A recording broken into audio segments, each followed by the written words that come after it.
암스테르담 부당할 만큼 저평가된 도시가 아닌가. 유럽의 다른 어떤 도시와도 좀 다른 독특한 풍모를 가지고 있고 처음으로 동인도 회사를 만든 국가가 네덜란드예요. 1700년대, 1600년대에 전 유럽 물동량의 75%가 오갔습니다. 우리가 생각하는 주식을 사고 판다던가 어음을 가지고 뭐 한다던가 이런 것들이 다 17세기 초반에 네덜란드 사람들이 튤립을 가지고 했던 것들이죠. 보통 집단 조상을 이렇게 그립니다. 여기 등장한 사람이 만약 10명이다. 그럼 다 10분의 1씩 돈을 냈거든요. 10분의 1씩 얼굴이 똑같이 나와야 되는 거예요. 렘브란트는 집단 초상이라는 대단히 예술성을 보여주기 어려운 장르에서도 자신의 예술성을 얼마든지 보여준 것이죠.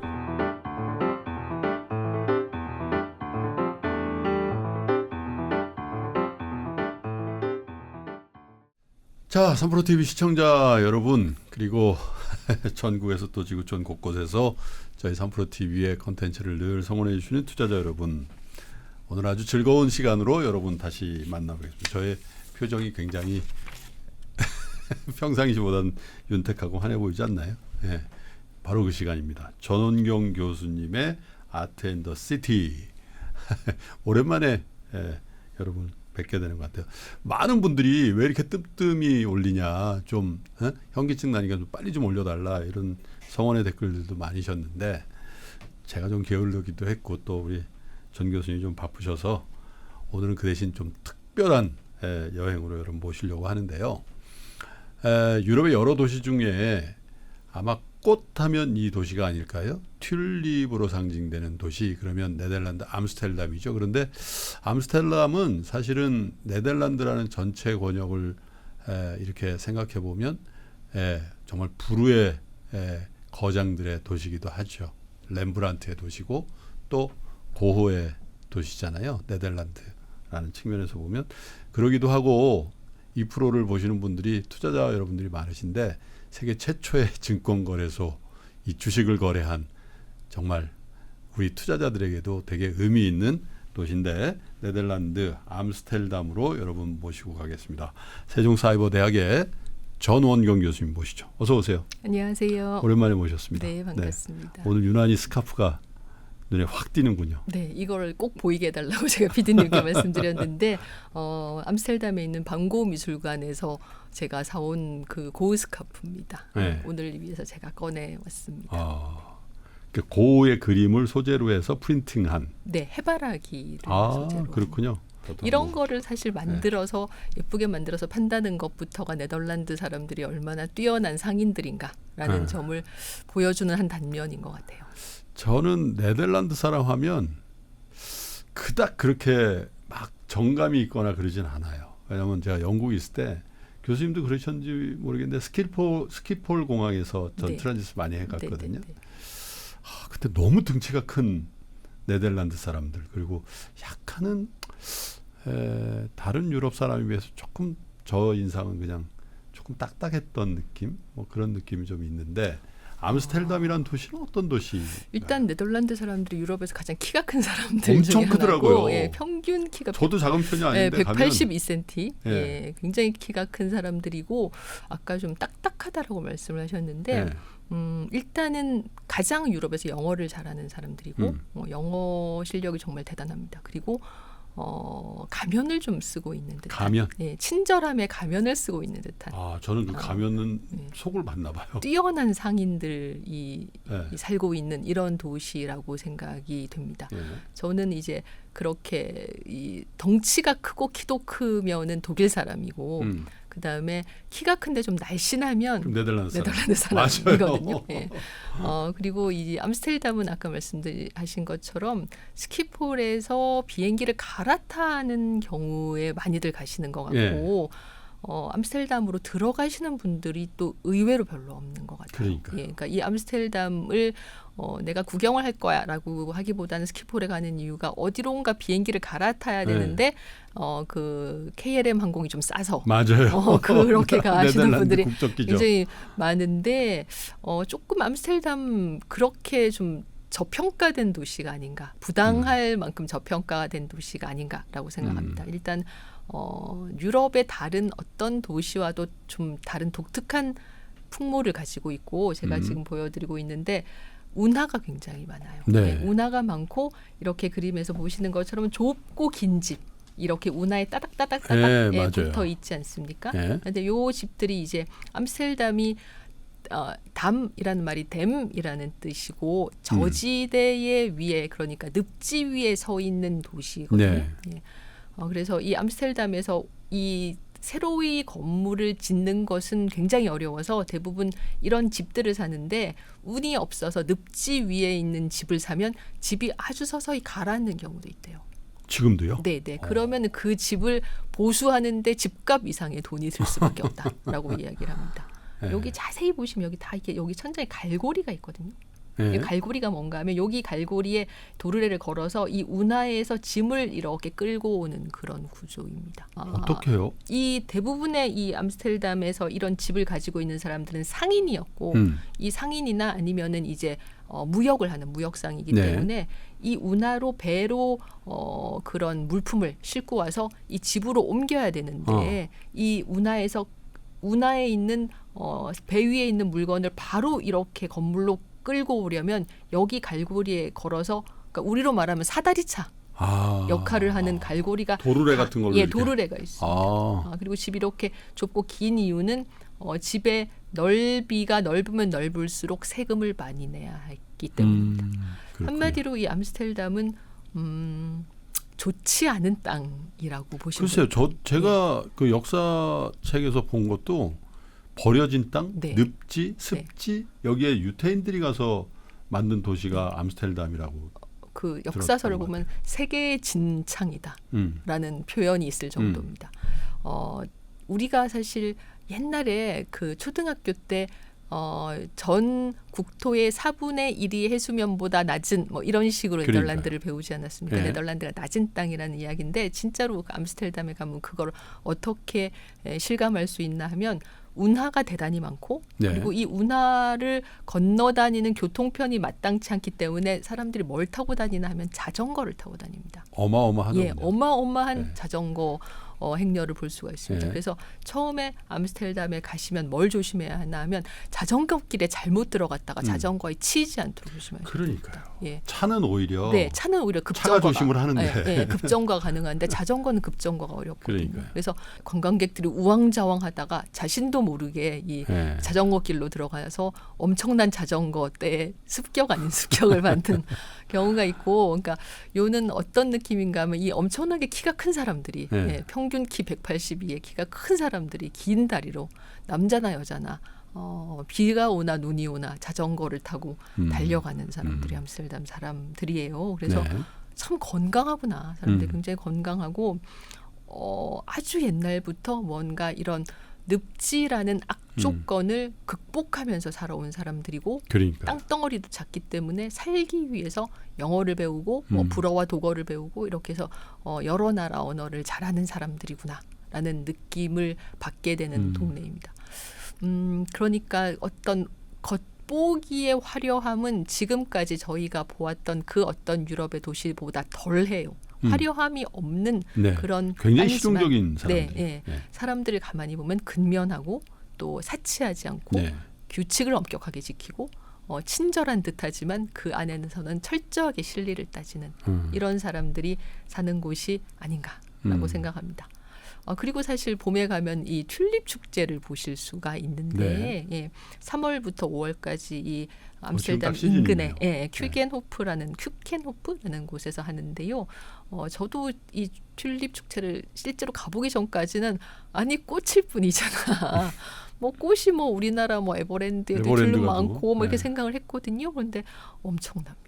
너무너무 엄청나서 제가 뭐 유럽에서 봤던 많은 것들 중에서 손꼽을 정도로 장관이었던 풍경이 이 튤립 축제. 지금 그림에 보고 계시는데 예.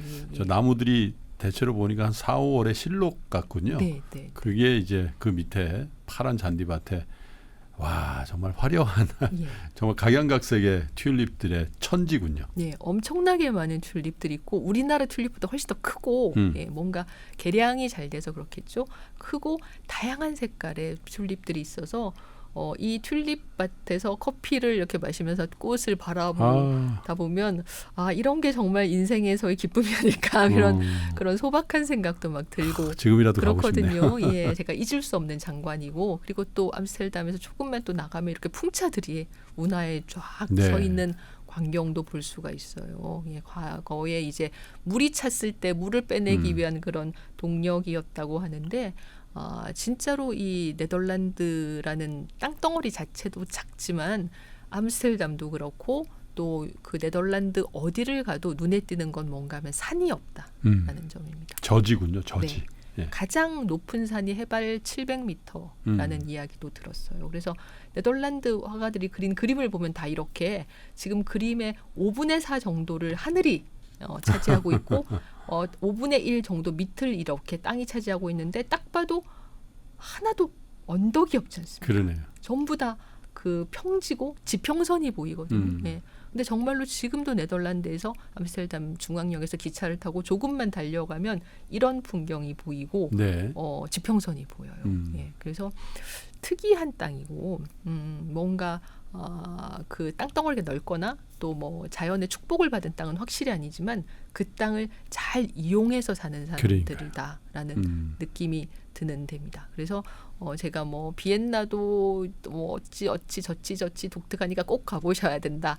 뭐 스페인 안달루시아도 어찌 저찌 하니까 독특하니까 꼭 가보셔야 된다라고 말씀을 드렸는데 이 네덜란드는 유럽에서 어디서도 볼 수 없는 독특한 풍물과 소박함과 그리고 그 안에 있는 그런 악조건 속에서 피어난 예술 작품을 보는 재미가 확실히 있어요. 그래서 좀 특히 봄에 시간을 맞춰서 가보시면 어떨까라고 권해드리고 싶습니다. 그렇군요. 네. 딱 지금인데요. 튤립의 계절. 그림에 보면 굉장히 목가적이고 하늘에는 뭐 뭉게구름이 뭉실뭉실 있는데 사실 저 도시, 저 나라를 처음에 개척했던 사람들은 굉장히 험한 시절을 겪었고 어쩌면 그런 것 때문에 훨씬 더 실용적이고 검소하고 그리고 해외로 나가려고 했던 거 아닌가 그런 생각이 좀 들더라고요. 맞아요. 예, 이 네덜란드 사람들이 약간 선민의식 같은 게 있습니다. 왜냐하면 그렇게 악조건, 어려운 여건, 작은 영토, 인구가 지금도 다 합해서 1,700만이거든요. 그게 근데 베네룩스 3국 중에 제일 많더군요. 네, 벨기에가 1,100만이니까 예, 그 정도밖에 안 됐는데 17세기, 18세기 유럽에서 제일 잘 사는 나라였단 말이에요. 그래서 이 나라 사람들은 유대 민족과 마찬가지로 우리가 신의 선택을 받았다라는 생각을 좀 하고 있습니다. 그래서 네덜란드 사람들이 좋아하는 성경이 구약입니다. 신약보다 구약을 좋아해요. 왜냐하면 구약은 계속 선택받은 유대 민족 이야기를 하고 있지 않습니까? 그런데 그런 이야기를 확 내놓고 하지 않아요. 왜냐하면 그런 이야기를 입 바깥으로 꺼낸다는 것은 자기의 카드를 다 보여주는 것이기 때문에 상인들은 그렇게 하지 않죠. 그렇군요. 지금 당장 이 그림만 봐도 이 그림이 전혀 그렇게 안 보이지만 종교적인 메시지가 담겨 있는 그림이에요. 이게 무슨 내용인가 하면 여기 지금 하를렘에서 천을 말리고 있는 장면이거든요. 네. 흰 천을 쫙 깔아서 말리고 있는데 이 천을 빨리 말려야 되고 빨리 말리려면 햇빛이 들어와요. 그렇죠. 근데 지금 보시면 다른 데 다 그늘인데 이 천에만 햇빛이 그러네요. 있어요. 요 위에서 이렇게 햇빛이 떨어지는 구름 사이로. 예. 열심히 일하는 사람은 신의 가호를 받을 수 있다라는 이야기를 그림이 간접적으로 하고 있고 아니 너무 해석이 꿈보다 해몽이 좋은 거 아니야? 라고 생각하는 사람들을 위해서 뒤에다 지금 화가가 교회를 그려놨습니다. 이 뒤에 지평선 건물 중에서 교회만 눈에 딱 띄잖아요. 그래서 이렇게 네덜란드 사람들은 신의 선택을 받은 사람들이다 라고 이야기를 하는 것이죠. 실제로 유대인이 많이 이주했고 유대인이 많이 살았던 곳이 암스테르담이기도 그러니까 나치의 그 우리 어렸을 때 참 많이 보기도 아마 전 교수님도 안네 프랑크? 네. 그게 저 동네 아닌가요? 맞아요. 그 안네 프랑크의 아버지 오토 프랑크가 원래 독일에 살았는데 이제 독일에서 나치의 마수가 점점 그 유대인들을 향해서 다가오니까 이 암스테르담으로 이사를 갔다가 암스테르담도 네덜란드도 이제 나치에 합병되었을 때 이제 가족을 이끌고 자기가 일하던 그 사무실로 쓰던 건물의 뒤에 숨겨놓은 비밀 공간으로 들어가서 2년 이상 살았던 곳이 암스테르담의 안네 프랑크 하우스죠. 지금 이제 관광객들한테 개방되어 있어서 미리 예약을 하시면 들어갈 수가 있는데 우리식으로 따지면 10평 정도 되는 공간에 8명의 유대인이 2년 동안 한 번도 바깥에 못 나가고 살았습니다.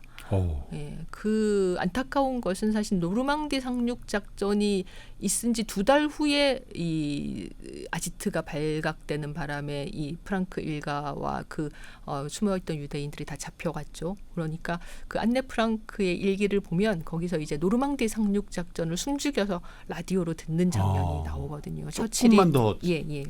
처칠이 연설하고 이런 장면이 나오고 실제로 안네의 언니와 엄마 안네가 모두 아우슈비츠에서 사망했는데 석 달 후에 아우슈비츠가 해방됐습니다.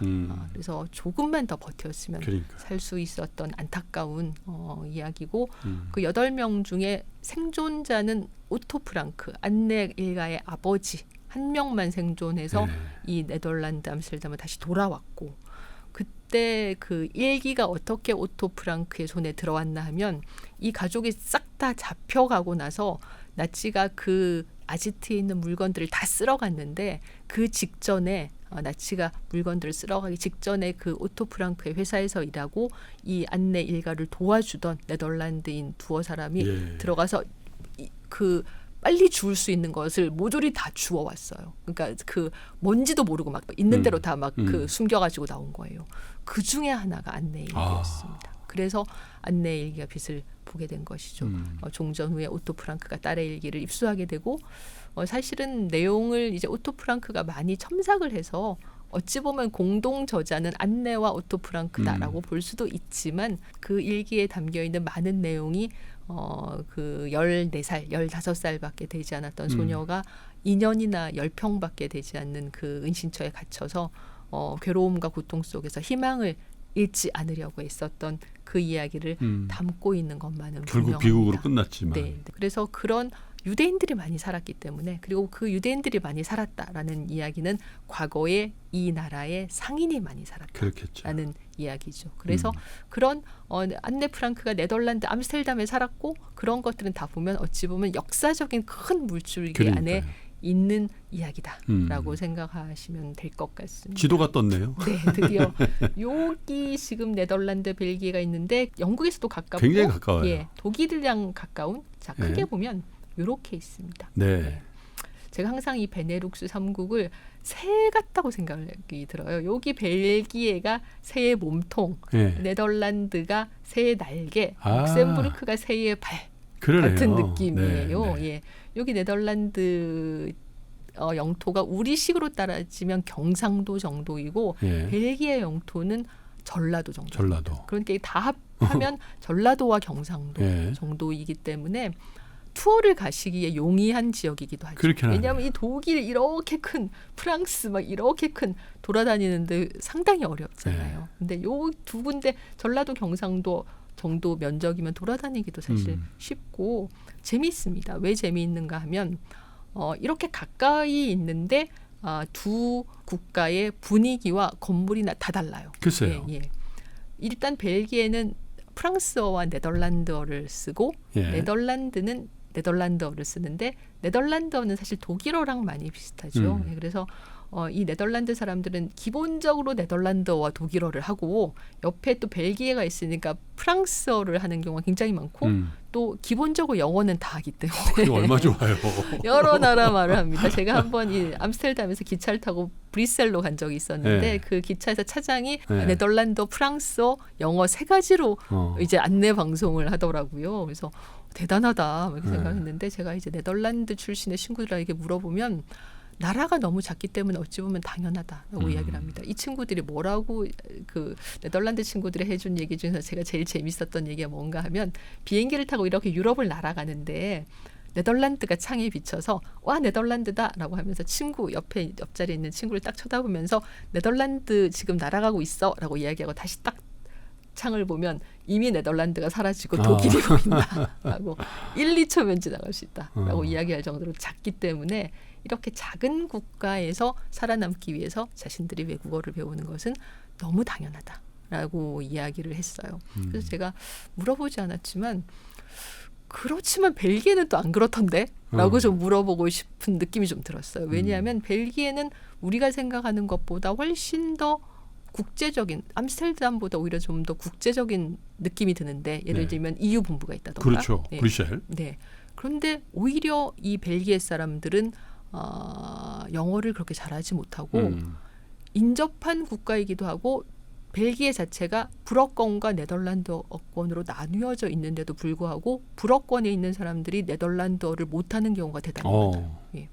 벨기에는 네덜란드어권이 더 잘 살거든요. 네. 예, 그래서 프랑스어권과 네덜란드어권이 사실 분리될 만한 그런 위기에 처한 적도 있어서 네덜란드어권 벨기에는 우리가 우리끼리 독립해서 살겠다라고 이야기하고 그 북부겠네요. 네덜란드에 붙어 있으니까. 프랑스어를 쓰는 벨기에 측은 우리는 그럼 프랑스와 합병하겠다라고 이야기했는데 프랑스가 안 받겠다라고 이야기를 했어요. 니네 너무 골치 아프니까 우리는 받지 않겠어라고 이야기를 했어요. 그 정도로 벨기에가 가지고 있는 어떤 지역 감정이 크고 그나마 잘 사는 데가 네덜란드어권이기 때문에 이 벨기에 부모들은 아이를 프랑스어 학교보다 네덜란드어 학교에 입학시키고 싶어 한대요. 그런데 그 아이를 이제 공용어가 사실 네덜란드어도 있기 때문에 벨기에에서 네덜란드어 학교에 입학시킬 수 있는데 조건이 있답니다. 그렇게 하려면 부모가 네덜란드어를 좀 할 줄 알아야 된다고요. 그러면 그 부모가 프랑스어권에 살고 있는 이 벨기에 부모가 네덜란드어를 배우면 되는데 그렇죠. 못 배운대요. 네덜란드어가 어려워서. 이게 약간 벨기에의 스타일이에요. 고민이네. 네, 그러니까 벨기에 스타일과 근면한 네덜란드 스타일은 너무 다른 거예요.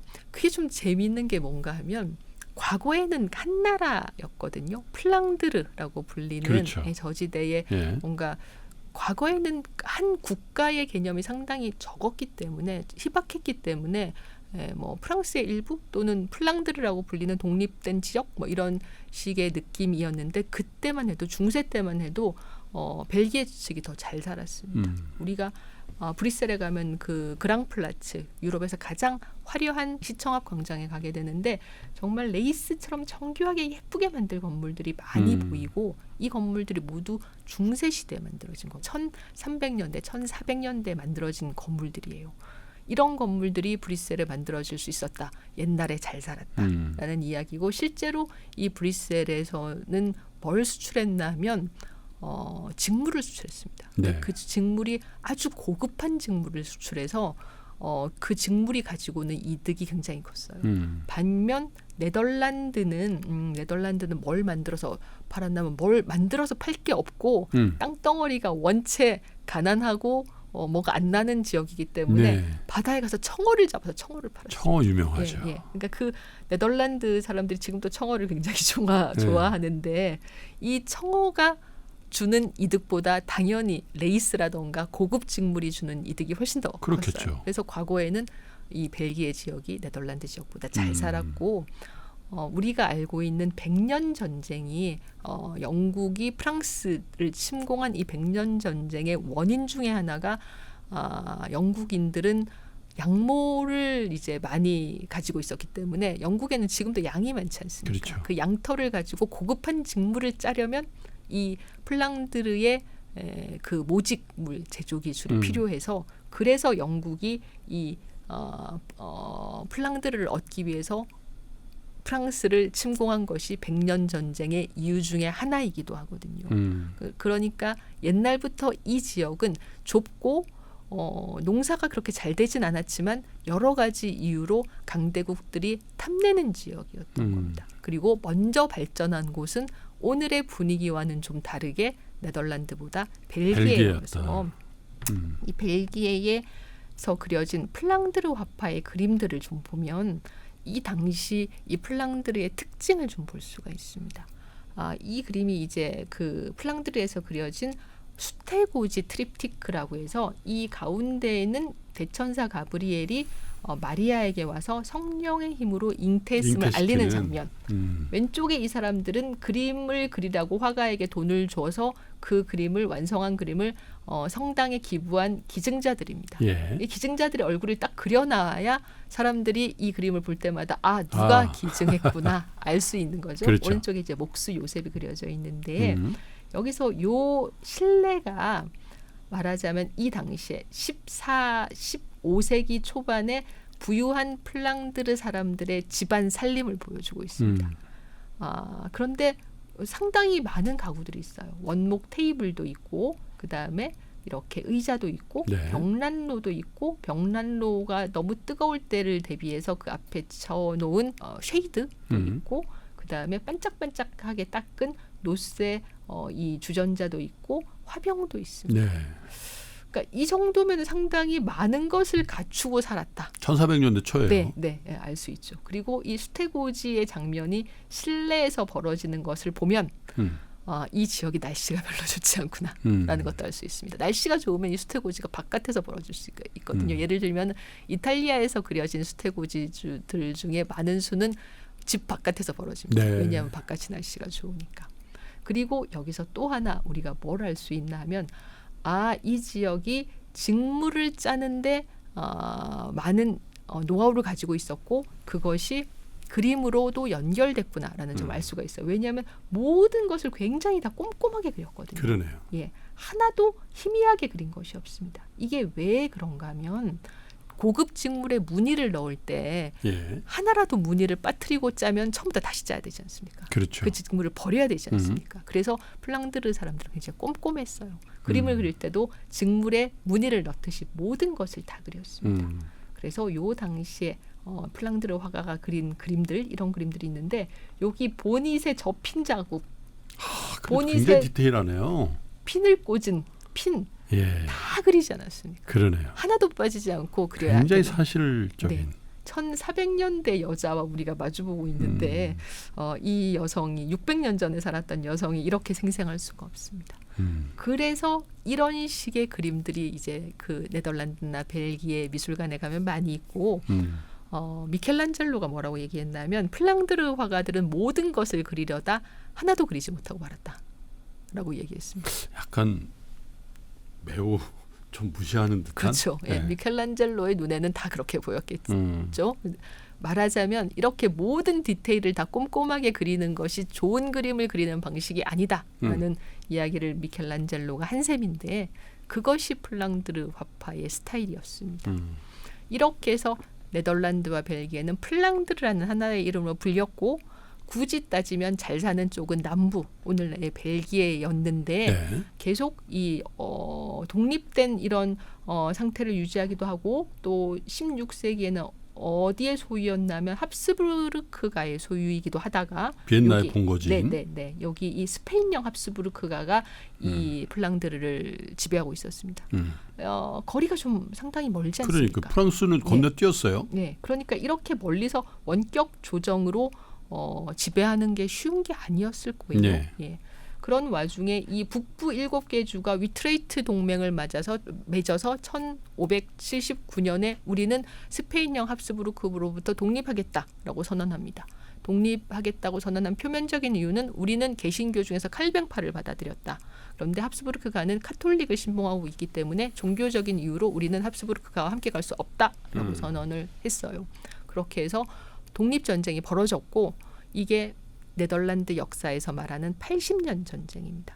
독립전쟁의 결과로 1648년 베스트팔렌 조약으로 네덜란드가 독립을 인정받았는데 사실상 1609년에 휴전을 했고 그때부터 독립을 했다라고 보면 돼요.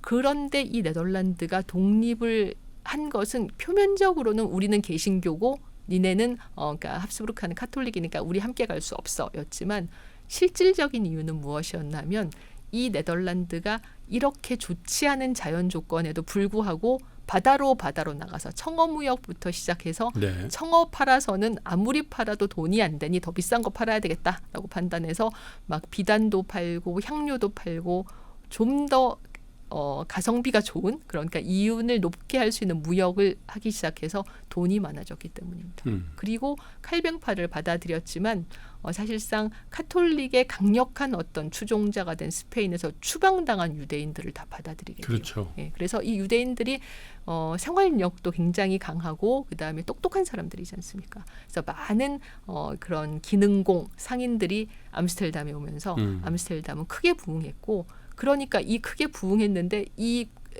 스페인령 합스부르크의 지배를 받으면 계속 합스부르크에 돈을 줘야 되지 않습니까? 세금을 바쳐야 되지 않습니까?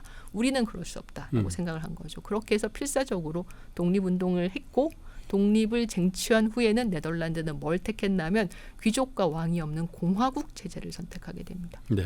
그러니까 1609년에 실질적으로 독립을 했을 때 알프스 이북에서 유일한 공화국 체제를 선택했고 1795년에 나폴레옹의 침공을 받을 때까지 200년 정도를 공화국으로 있었어요. 지금은 사실 네덜란드 왕자가 군주국이거든요. 왕이 있잖아요. 예. 그래서 저도 그 부분은 궁금합니다. 왜 과거에 공화국이었는데 지금은 군주국일까? 그러니까 왕정복귀가 됐네요. 예. 그게 궁금한데 결과적으로 공화국이 된 이유는 뭔가 하면 시민 계급이 독립을 주도했고 이 시민 계급이 무역을 통해서 얻은 부를 다 가지고 가겠다라는 네. 강력한 욕구가 있었기 때문입니다. 그래서 우리가 알고 있는 동인도 회사라는 것이 우리는 보통 영국이 동인도 회사를 만들었다고 그렇죠. 생각을 하지만 처음으로 동인도 회사를 만든 국가가 네덜란드예요. 네덜란드가 1799년까지 이 동인도 회사가 존속했는데 당시 세계에서 제일 큰 회사였습니다.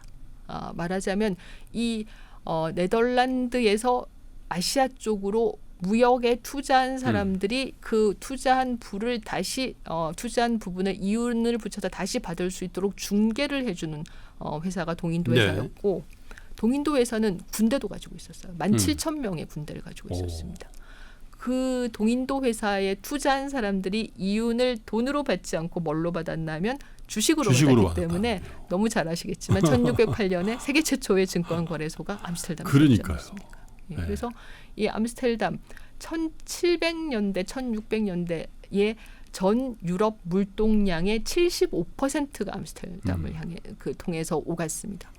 그러면 그때까지는 대체 어디가? 베네치아와 스페인이 무역을 독점하고 있었는데 베네치아, 스페인 모두 종교 분쟁의 와중에 무역 대국 또는 무역 국가로서 입지가 흔들렸어요. 네. 그런데 칼뱅파를 추종하고 있었지만 상대적으로 종교에 대해서 열린 이런 자세를 가지고 있었던 네덜란드에서는 종교 때문에 받는 불이익이 있을 위험이 없었기 때문에 유대인들이든 누구든 다 온 겁니다. 그래서 여기서 배를 타고 많은 것들 무역을 하면서 이 깃발이 지금도 네덜란드 깃발이 그렇죠. 네덜란드 국기예요. 3색이죠. 네.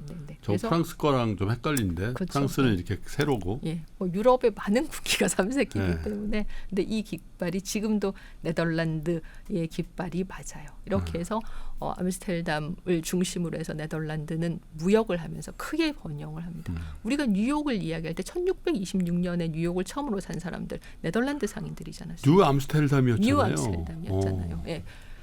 미국 그러니까 그 아메리카에는 어떤 회사가 있었냐면 서인도 회사가 있었습니다. 그러니까 네덜란드인들은 서인도 회사를 아메리카 쪽에 만들고 아시아 쪽에 동인도 회사를 만들어서 거기서 이윤을 중개를 했고 그 네덜란드 상인들의 어떤 그 이익을 실현하는 방식을 본 영국인들이 동인도 회사를 따라서 만든 거예요. 그렇군요. 그러니까 동인도 회사의 오리지널은 네덜란드 사람들 거. 최초의 주식회사. 그렇죠. 예.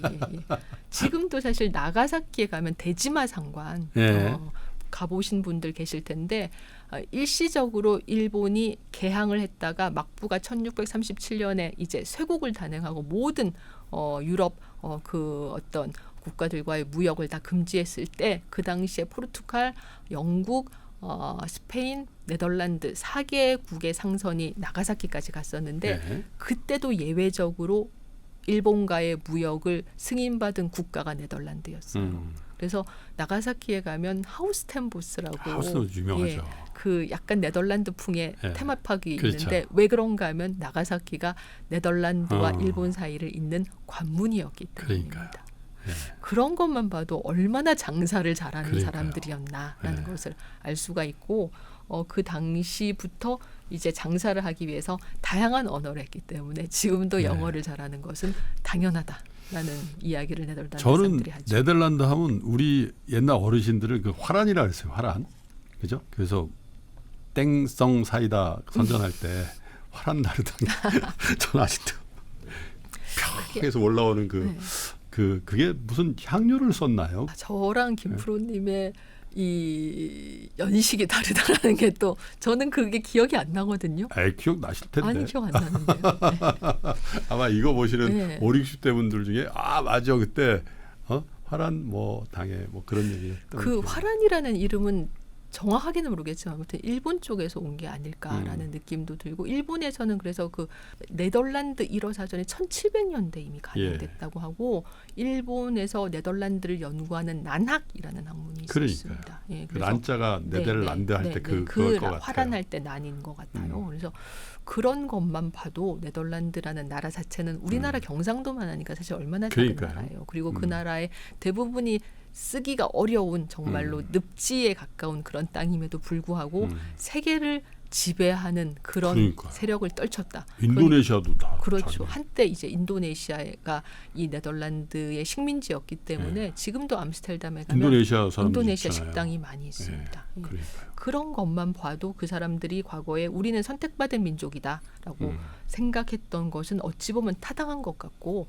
아마 또 이것도 김프로님 잘 아실 텐데 튤립 파동이 1637년에 있지 않았습니까? 전 세계 버블의 원조 같은 거죠. 네, 어찌 보면 자본주의 투기 광풍의 최초의 그러니까요. 이 튤립이 지금 그려져 있는 그림을 보고 계신데 요 지금 튤립 보면 두 가지 색깔이 있잖아요. 흰색 바탕에 빨간 줄무늬가 이렇게 들어가 있지 않습니까?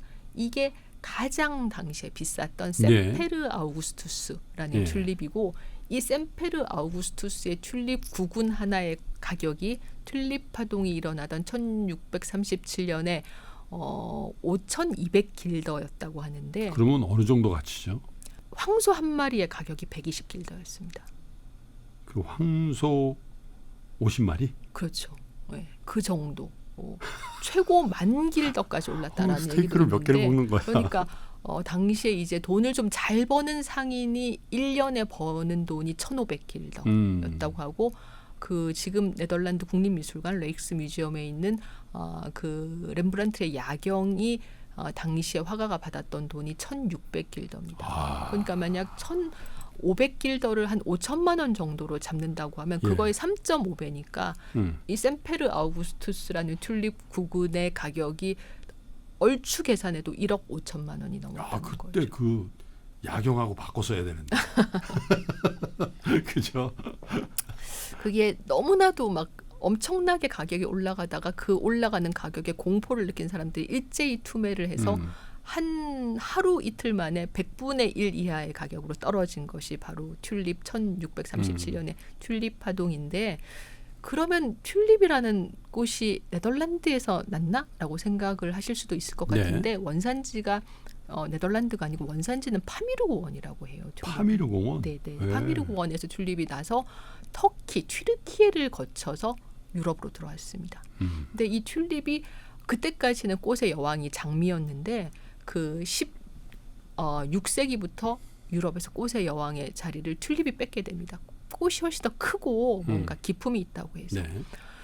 같은 유럽에서도 프랑스에서는 이 튤립을 어떻게 썼나 하면 그 여성들이 이렇게 드레스를 입을 때 가슴 사이에 이렇게 V자로 파진 부분에 튤립을 꽂았답니다. 말하자면 보석처럼 튤립을 이용한 거예요. 그런데 이 네덜란드 상인들, 실리에 밝은 네덜란드 상인들은 그런 식으로 프랑스 사람들처럼 튤립을 자기를 장식하는 데 쓰지 않고 튤립을 개량해서 이렇게 다양한 색깔이 두 가지 이상의 색깔이 나오는 튤립을 만든 거예요. 그리고 그 튤립을 비싼 가격에 팔기 시작합니다.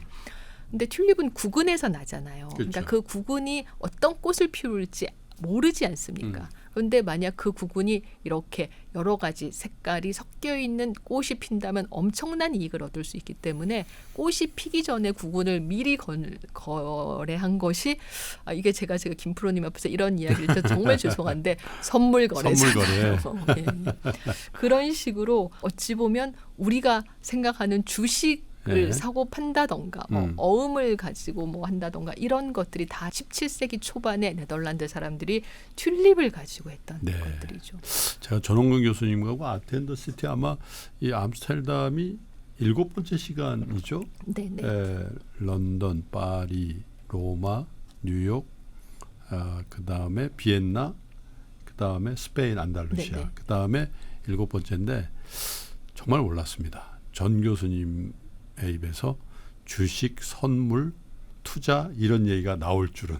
저는 사실 이 네덜란드에서 공부하기 전까지 그 선물이 정말 프레젠트 그 선물인 줄 알았습니다. 저는 지금도 사실 선물 거래가 뭔지 정확하게 모르는데요. 어쨌거나 이렇게 문헌을 읽어보면 최초의 증권 거래소, 맞아요. 최초의 선물 거래가 다 네덜란드에서 이루어졌고 그 선물 거래의 시작은 튤립 구군이다라는 이야기가 나와요. 네. 그러면 왜 그렇게 튤립을 가지고 난리를 그러니까요. 쳤을까라는 네. 생각이 들잖아요. 아니 튤립이 그래봤자 꽃 아니야? 라고 생각을 할 수 있는데 물론 그렇죠. 그런데 왜 그게 무슨 저택의 몇 배 가격으로 거래가 됐나 하면 아까 말씀드린 대로 네덜란드 사람들은 일단 상인이고 귀족이었기 때문에 돈을 잘 벌면 누구나 부자가 될 수가 있었습니다. 그렇죠. 예를 들면 그 당시에 영국이나 프랑스나 오스트리아 쪽에 살던 사람들은 돈을 많이 벌 수 있는 길도 없고 예. 어차피 자기의 신분에 묶여 있는 사람들이기 때문에 돈을 많이 벌려는 시도 자체를 하지 않았어요. 근데 네덜란드는 시민 계층이었기 때문에 무역을 통해서 하든 아니면 아까 말씀드린 선물 거래를 통해서 하든 누구나 돈을 많이 벌 수 있는 길이 열려 있었습니다.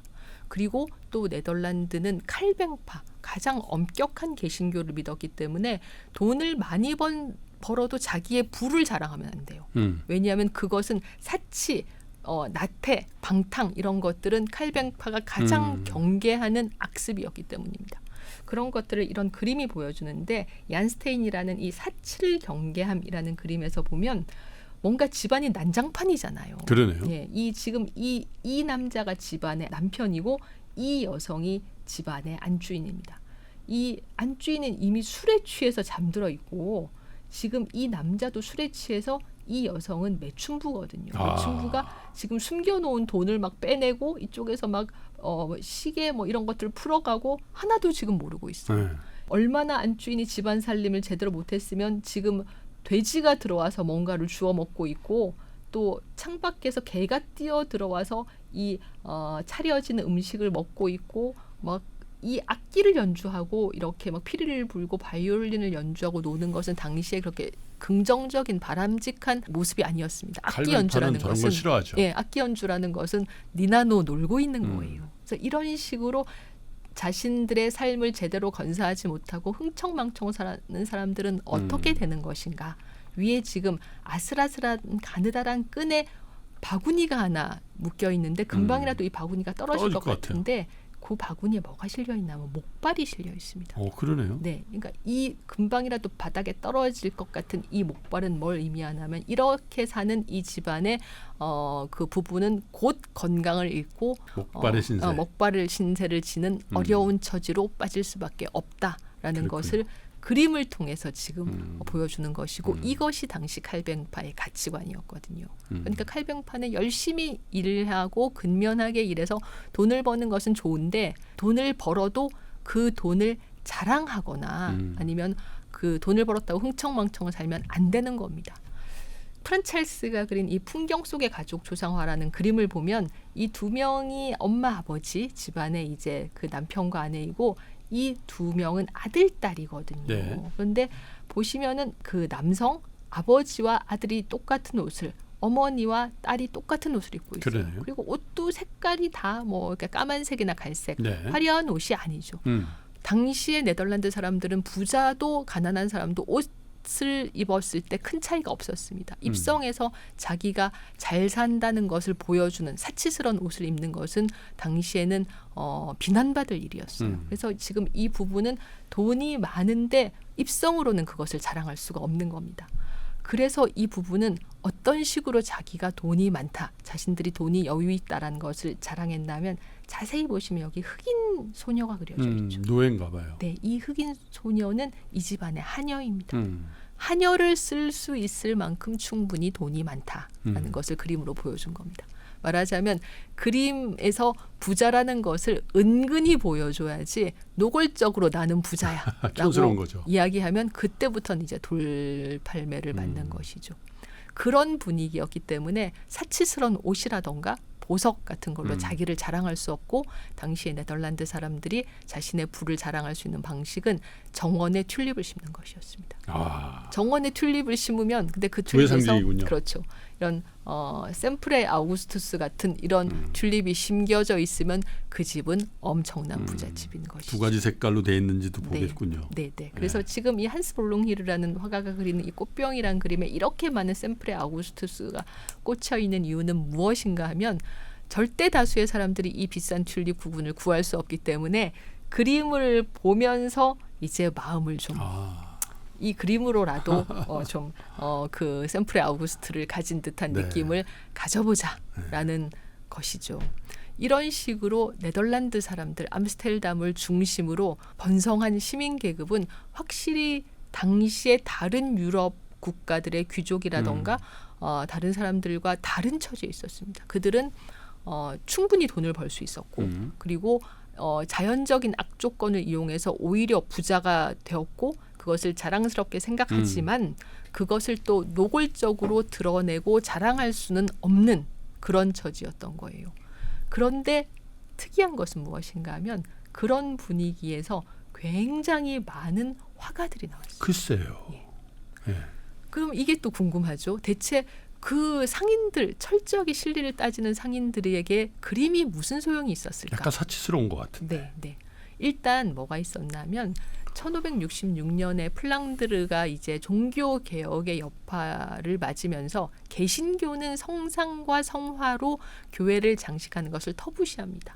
그것이 이제 교회의 타락을 불러왔다라고 해서 그 개신교가 믿는 지역에서는 대대적인 성상 파괴 운동이 벌어지기도 했습니다. 플랑드르도 1566년에 성상 파괴 운동이 벌어졌는데 이때 이 종교 개혁의 와중에 아까 말씀드린 것처럼 네덜란드 북부 7개 주는 독립을 했고 남부는 계속 카톨릭을 믿으면서 이 합스부르크가 지배하에 있었거든요. 남부는 1839년에야 벨기에로 독립을 했어요.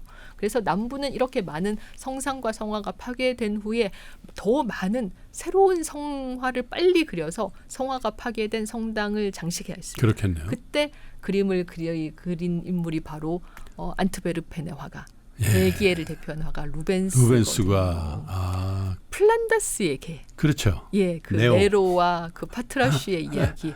마지막 장면을 아마 다들 기억하실 거예요. 그 마지막 장면에 결국 안트베르펜 성당에서 파트라슈를 안고 네로가 루벤스의 그림을 보면서 세상을 떠나지 않습니까? 그래서 그거를 보면서 저희가 이제 초등학교 다닐 때 다 막 통곡을 하면서 저도 봤던. 그게 지금의 벨기에 어딘가. 네, 안트베르펜이요. 이 그림이 그렇게 네로가 보고 싶어했던 그림, 루벤스의 그림입니다.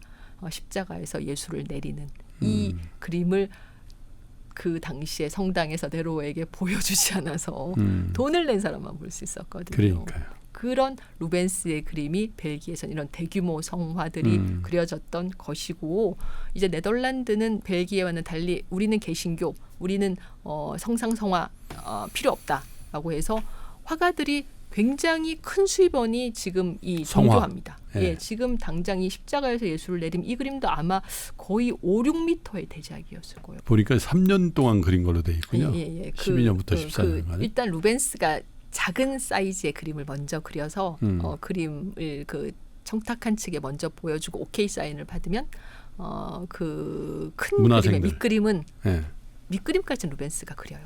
밑그림 루벤스가 그리고 채색은 제자들이 하는 겁니다. 그리고 나서 마지막 터치를 루벤스가 다시 하는 거죠. 마지막 터치를 얼마나 많이 했느냐에 따라서 그림 가격이 달라졌습니다. 예.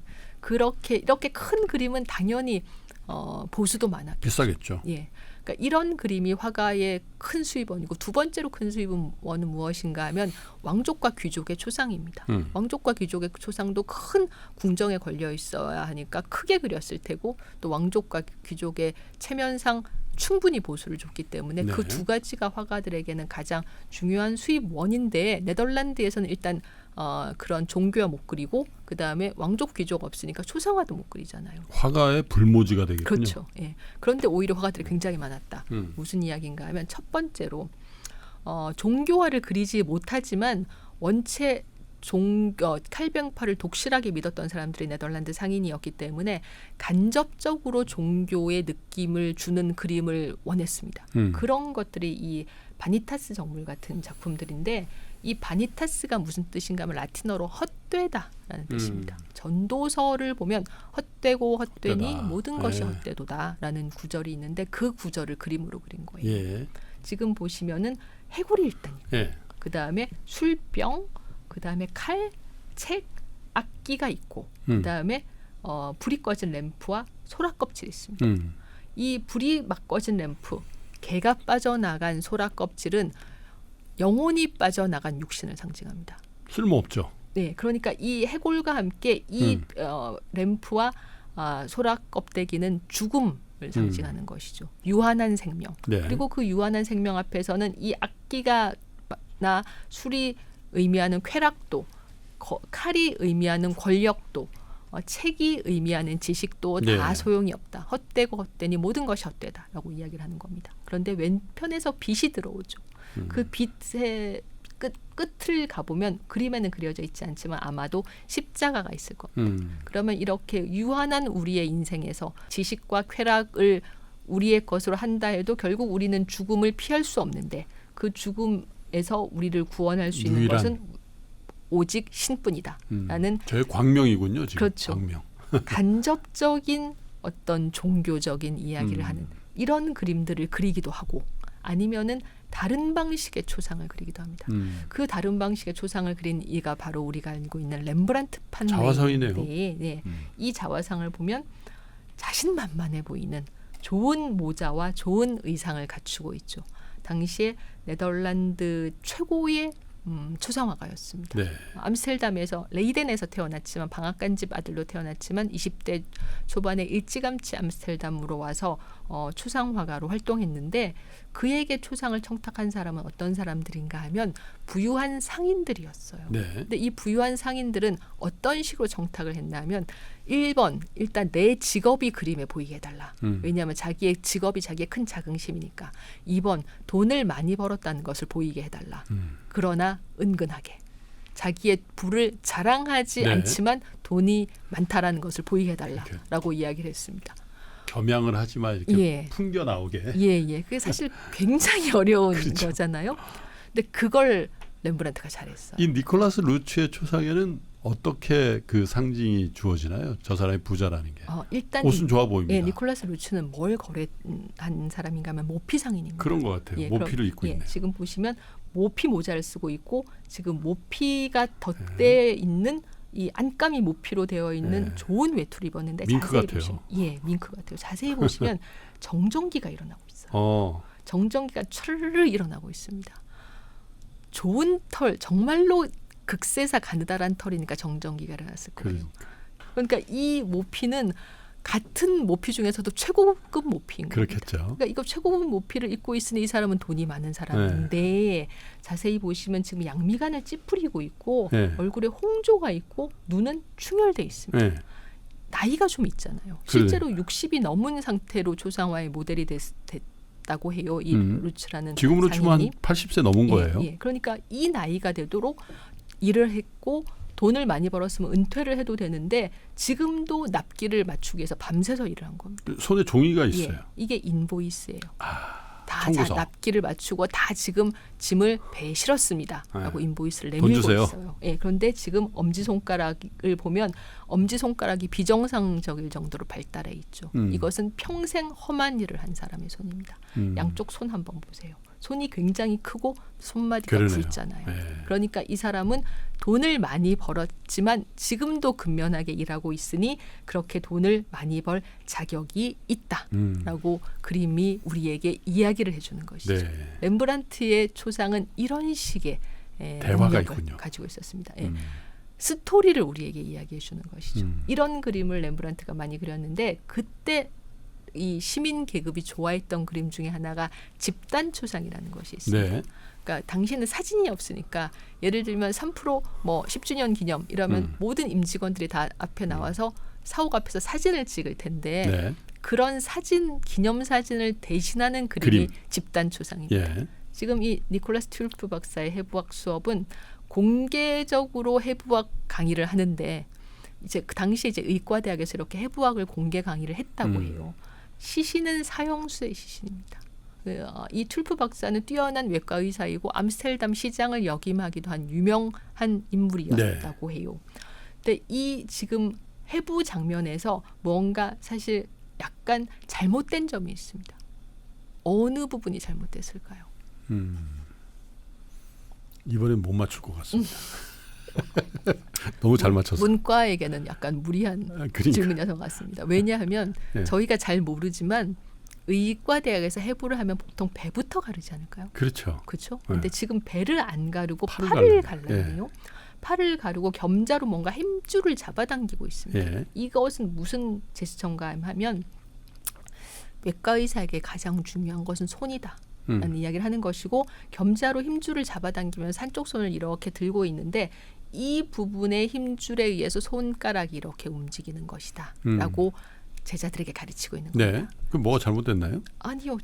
지금 모두가 너무 놀라고 네. 경이롭다라는 표정을 쳐다보고 있지 않습니까? 예. 다들 앞으로 쭉 고개를 내밀고 네. 와 이렇게 힘줄이 움직이는 거구나. 대단하다. 약간은 무서운 듯한 그런 표정을 짓고 있고 반면에 툴프 박사는 뛰어난 노련한 외과이기 때문에 이런 게 아무렇지도 않게 차분한 얼굴로 그러니까요. 가르치고 있지 않습니까?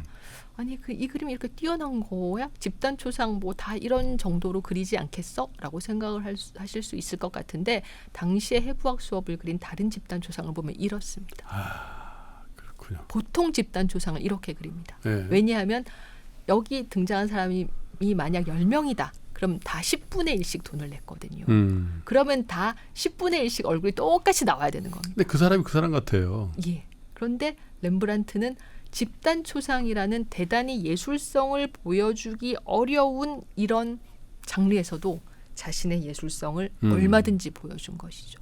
그리고 이런 렘브란트의 실력이 알려지면서 렘브란트는 크게 성공하고 많은 화가들이 활동하던 이 네덜란드에서도 최고의 화가로 군림하게 됩니다. 많은 화가들이 활동했던 이유, 이런 집단 초상도 많이 그리고 시민 개인의 초상도 많이 네. 그렸기 때문입니다. 그렇지만 렘브란트는 바로 이 야경이라는 그림으로 자신의 영광의 정점에서 무너지게 되는 굉장히 유명한 그림이라서 그러니까요. 아마 너무 다들 유명한 익숙하실 겁니다. 프란츠 코크, 버닝 코크라는 이 대장과 그가 이끄는 16명의 민간 경비대가 청탁한 집단 초상입니다. 이 민간 경비대가 뭔가 하면 일종의 자경단 같은 조직인데 이 민간 경비대가 되기 위해서는 본인이 직접 무기와 군복을 다 구입해야 했기 때문에 부유한 시민만 민간 경비대가 될 수 있었다고 해요. 지금 이 코크 대장이 부관인 리덴바흐 중위에게 이렇게 손을 앞으로 내밀면서 다 지금 모이라고 지시를 하고 있는 장면이고 이렇게 뭔가 똑바로 서 있지 않고 와글와글 자유롭게 서 있는 이유는 이들이 훈련받은 정식 군인이 아니라 말 그대로 자경단 민간 경비대이기 때문입니다. 다 돈 좀 있고요. 예, 네. 돈이 있는. 그리고 여기 한 여성이 이렇게 허리에 닭을 차고 있는 이유는 이 코크 대장 민간 경비대의 상징이 닭이었기 때문입니다. 수탉이었기 때문입니다.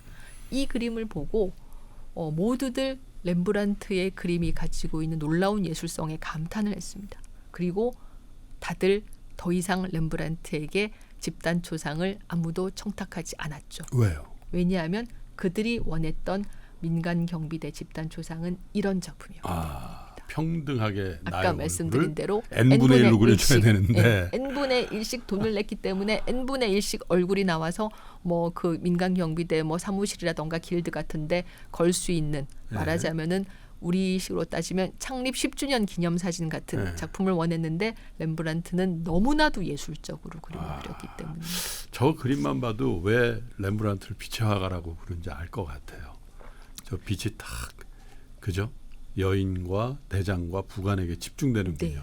원래는 이거보다 더 환한 상태였는데 보존의 문제로 많이 어두워진 그런가요? 그림이라고 해요. 근데 여기 이 여성 굳이 그릴 필요가 있었나 싶은 이 여성의 얼굴은 렘브란트의 첫 아내 사스키아의 얼굴과 굉장히 비슷해요.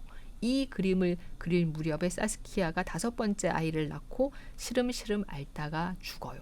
그래서 렘브란트는 사스키아가 죽고 그림 청탁이 들어오지 않으면서 나락에 떨어지게 되는데, 그가 나락에 떨어진 첫 번째 이유는 광적인 수집광이었어요. 네, 이렇게 지금도 암스테르담에 가면 렘브란트가 살던 집이 현재 기념관이 되어 있는데 4층에 화가가 모았던 수집품들을 그 리스트를 보고 똑같은 물건들을 모아놓은 기념 공간이 있어요. 왜 당시에 화가의 수집품 리스트가 있었냐면 렘브란트가 결국 50대 중반에 파산하면서 모든 재산이 경매에 넘어갔기 때문입니다. 그리고 그때 경매에 넘어간 물품들이 목록이 작성되었기 때문에 그 목록이 아직 남아있는 거예요.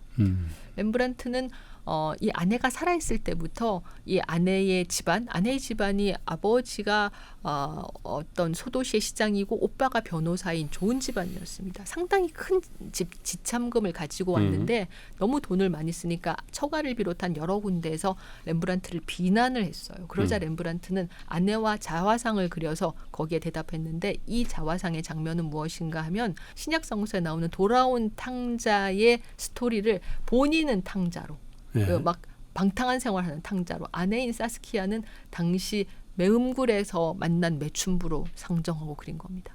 이것만 봐도 당시의 젊은 렘브란트가 얼마나 오만방자했나라는 점을 알 수가 있죠. 좀 철없었던 것 같아요. 철없었던 거죠. 그러니까 초년 성공이 무서운 겁니다. 그렇게 해서 결국 아내를 잃고 나서 5명의 아이를 낳았는데 4명은 일찍 죽고 티투스라는 아들 하나만 살아남았어요. 그나마 4명이나. 네. 그래서 그 아들을 키우기 위해서 핸드리케라는 유모를 고용했는데 그 유모와 렘브란트가 사실혼 관계가 돼요.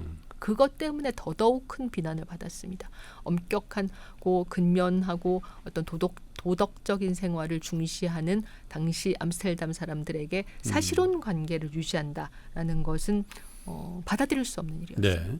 점점 20대에 일찌감치 최고의 화가 자리에 올라갔다가 점점 영락하면서 렘브란트는 어떤 인간이 어찌할 수 없는 운명의 무게에 대해서 깊이 실감하게 됩니다. 그리고 그가 그린 그림에서 점점 더 운명의 힘에 의해서 어쩔 수 없이 좌절하고 패배하고 낙담하는 절망이 그림으로 그려지게 되는데, 아까 말씀드린 대로 네덜란드 사람들은 구약을 좋아했기 때문에 구약의 장면을 그림으로 그리면서 렘브란트가 자신의 심경을 보여준 작품들이 있어요.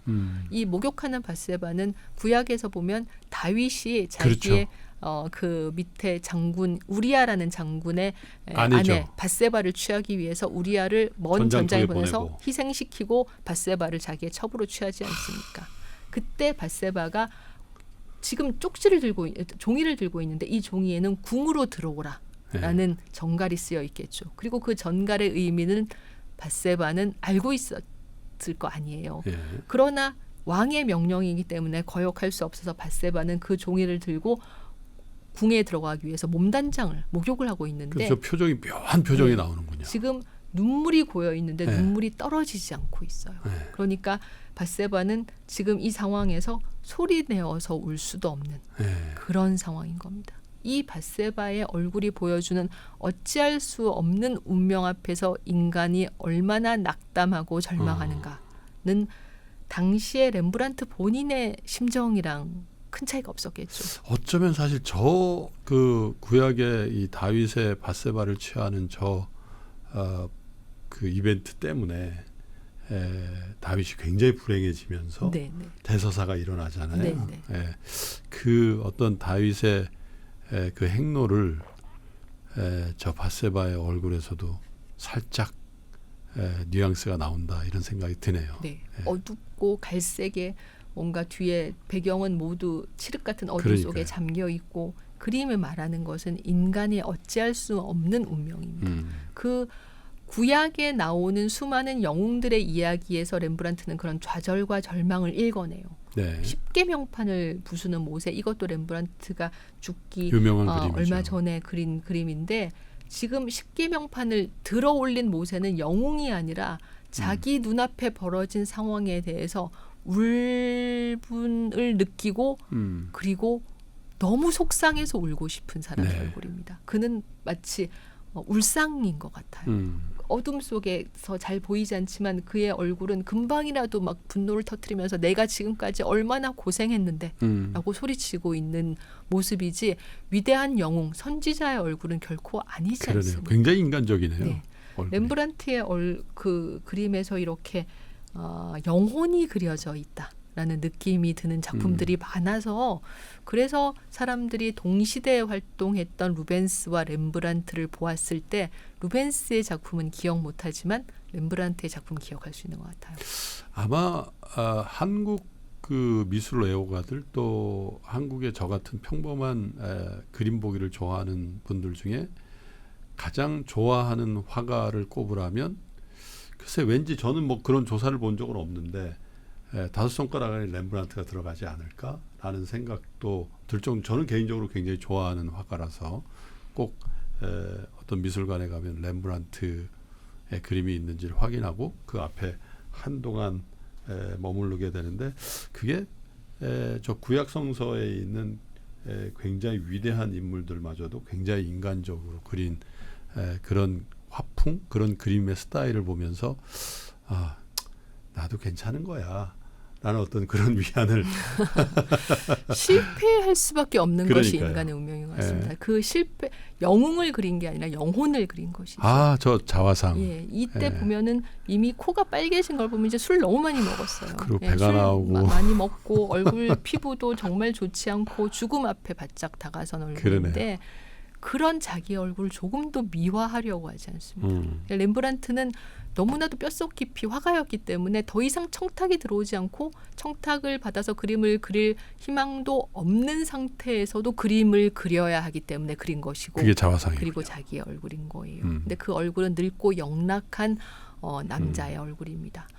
그것을 숨기지 않고 그렸다는 것이 이 화가의 위대한 점이 아닌가라고 생각이 되고 이 렘브란트의 많은 자화상들이 네덜란드의 렉스 뮤지엄에 있는데 고흐가 그런 렘브란트의 자화상을 많이 보았기 때문에 그 후에 이제 고흐가 되풀이해서 많은 자화상을 그리게 된 데는 렘브란트의 영향이 분명히 있었을 것 같습니다. 정말 유명한 그림이 나오는군요. 네. 돌아온 이제 탕아. 이게 제가 렘브란트의 그림 마지막으로 보여드릴 네. 작품인데 저희가 좀 전에 그 젊은 오만방자한 렘브란트를 얘기할 때 탕자의 모습으로 자신을 아내의 모습을 저거는 아직 돈 좀 있는 탕자예요. 예, 보니까. 그리지 않았습니까? 이때 이제 렘브란트가 나이가 이제 30대 막 30대 초반이고 최고의 화가로 암스테르담에서 군림할 때 네. 사람들의 비난이 쏟아질 때 그 사람들의 비난을 비웃으면서 네. 내가 이렇게 잘 나가는데 나는 세상에 무서운 거 하나도 없어. 이런 그림인데 이 그림을 그린 후로부터 시간이 거의 30년 이상 흘러서 죽음 그러네. 앞에서 렘브란트는 돌아온 탕하의 모습을 그리게 돼요. 탕하의 얼굴은 보이지 않지만 머리를 빡빡 깎고 지금 한쪽 신발은 다 떨어져서 한쪽밖에 신발 안 신고 있고 왼쪽 발에는 발바닥에 너무나도 많은 상처가 나 있습니다. 이렇게 해서 비참한 모습으로 돌아온 탕하를 아버지가 따뜻하게 안아주는데 어찌 보면 이 아버지는 렘브란트의 마음속에 있는 자신을 받아줄 신의 모습이 아닐까. 그렇겠죠. 이렇게 모든 것을 다 잃고 하나밖에 없는 아들조차도 자기보다 먼저 죽고 두 번째 아내도 자기보다 먼저 죽었거든요. 그리고 파산했고 모든 재산은 다 경매에 넘어간 상태에서 죽음 앞에서 자신의 마지막을 바라보는 렘브란트가 그린 그림이 이 그림입니다. 마지막 그림에서는 뭐 더 이상 테크닉이나 이런 거를 생각하지 않아요. 왜냐하면 어차피 못 파는 그림이니까 팔려고 그린 그림도 아니고 그러니까 상당히 거친 테크닉으로 이렇게 그림이 그려져 있는데 그 거칠게 그려진 테크닉을 뚫고 넘어오는 어떤 그림이 주는 위대함과 감동이 있는 작품이 아닌가라고 생각됩니다. 아마 저 그림을 보면서 어떤 성공한 분들도 그 탕하 무릎 꿇고 있는 돌아온 둘째 아들 탕하에 자신을 대입해보지 않은 분은 없을 것 같아요. 성공과 실패 그 구분점이 없이 다 그런 것 같고 아마 그 등에 이렇게 두 손을 얹고 있는 저 아버지의 그림 모습을 보면서 내가 누군가에게 안식하고 싶다라는 어떤 그런 극명한 외로움이 저 그림에 이렇게 상징되어지지 않았나 그런 생각이 들어요. 아마 키 크게 옆에서 이렇게 내려다보는 사람은 첫째 아들일까요? 뭐 그런 그럴 것 생각도 같아요. 드는데 예. 그 아버지를 비난했던 네네. 왜 이렇게 맞습니다. 얘만 잘해주세요 했던 그리고 성경의 내용을 뭐 그 주제로 하고 있지만 예, 성경보다는 정말 렘브란트의 고백 같은 그 인간적이네요. 예. 예, 그래서 빨리 씻기고 목욕시키고 저 헐벗은 상처난 맨발에 신발을 신기라고 했던 그 아버지의 모습이 저기 있군요.